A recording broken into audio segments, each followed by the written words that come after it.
Hey everyone, welcome to the Anderson Bros Outdoors. I'm Jake, and today we're going to upgrade the Redcat Fusion, so stay tuned.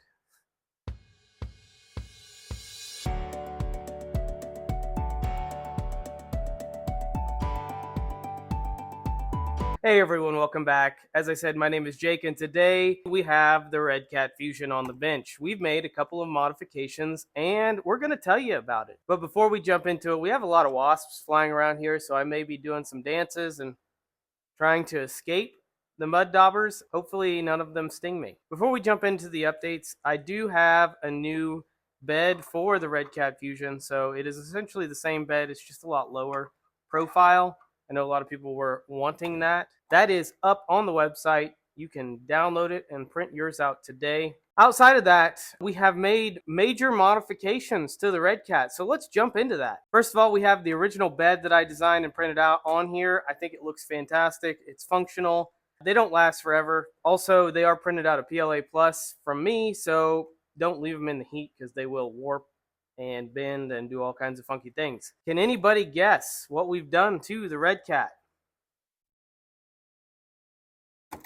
I'm probably going to get roasted for this, but it is what it is. So we'll pull the cab off. We did the unspeakable. We fixed the truck and removed the primary issue with this truck, and that is, drum roll, the axles. I've replaced the axle joint several times on these axles, and no matter if I use red Loctite, blue Loctite, any Loctite, they just don't stay in place. This truck doesn't have that much use on it, maybe 20 to 30 battery packs through it, and this is the second set that I've lost. I'm over it. Got rid of the axles. And this is the primary driver. Right here is the axle shafts themselves. These axles leave a lot to be desired. The way that they're designed, I think they are a legacy design. They have stuff here, as you can see, it protrudes the bottom of the axle shaft housing itself and catches on things. You can see a lot of scuffs and scrapes on there. The axle housings themselves are, I don't know, I would not have designed them this way, but it is what it is. Like I said, I think it's an older design. And then the rear housing's the same way. It's got the links that drop down low, and then you have these weird molding that makes it a little less easy to slide over rocks.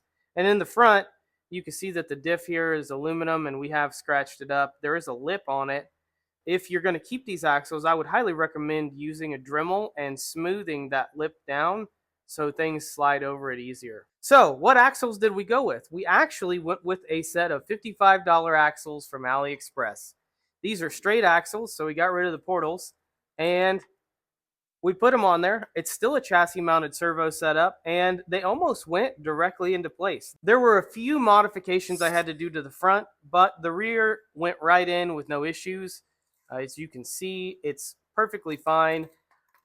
And the front, we did have to update or change out the panhard link here, but otherwise they're pretty much the same configuration. The front didn't already have a whole lot of geometry or suspension geometry to it, and this, it's pretty much the same way. They're aluminum housings. I don't know the weight on them. We are using some Treel brass knuckles for the front, and we don't have any weight on the rear.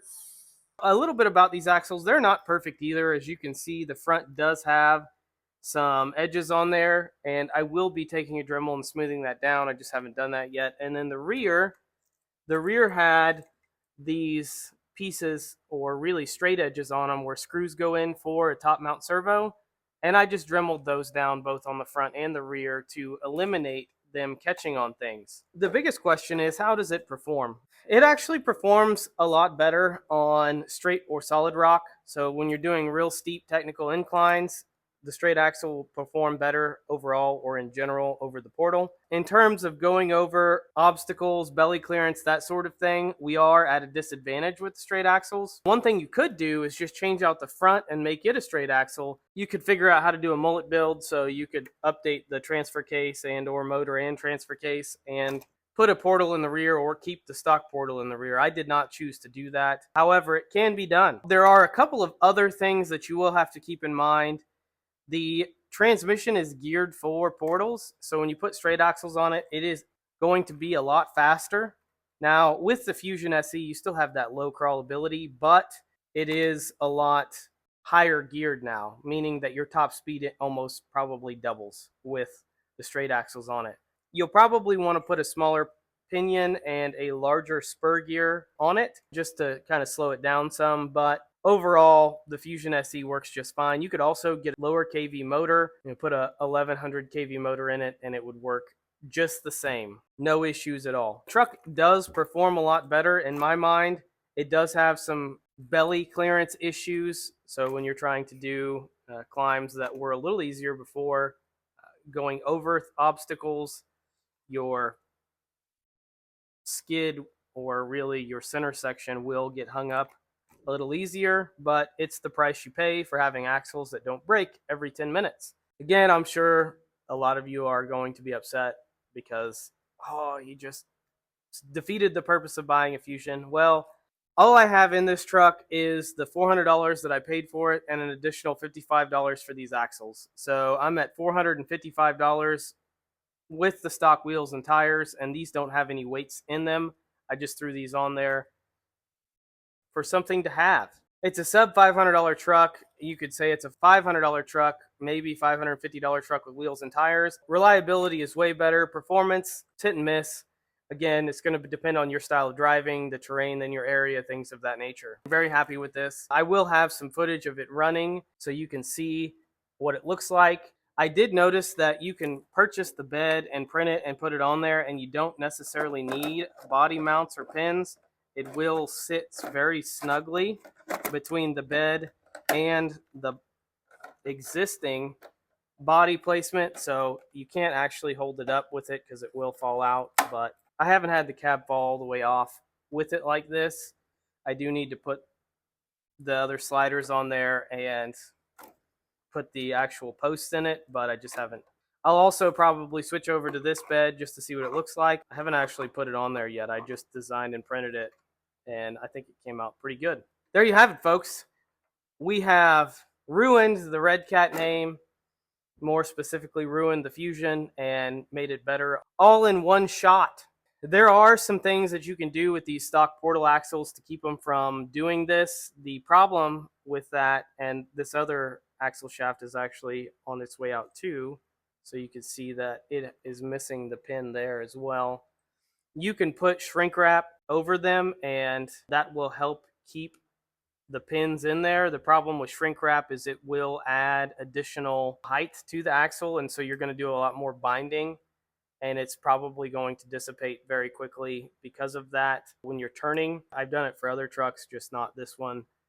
There's really no reason to. While they do work for rock that you would find in a river or on the West Coast or whatever, where it's all one-piece rock, they work fine for that. But here in the Midwest, we don't have much of that rock. There are some areas, but not much. It's mostly rocky terrain, like small boulders, big boulders, things of that nature.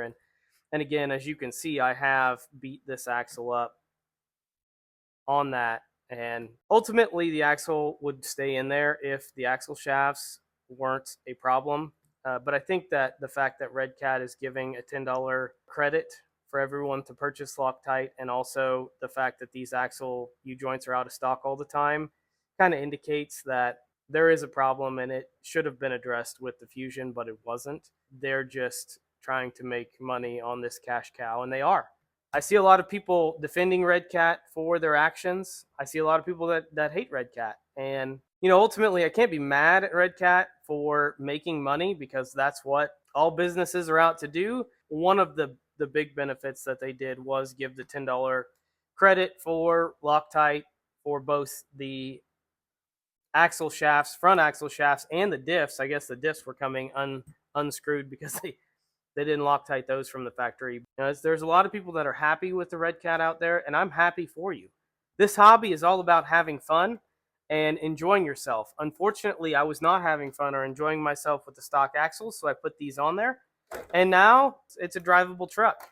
But while it's not the best truck in my fleet, it's also certainly not the worst truck. You know, it gets the job done. It's a great loaner truck.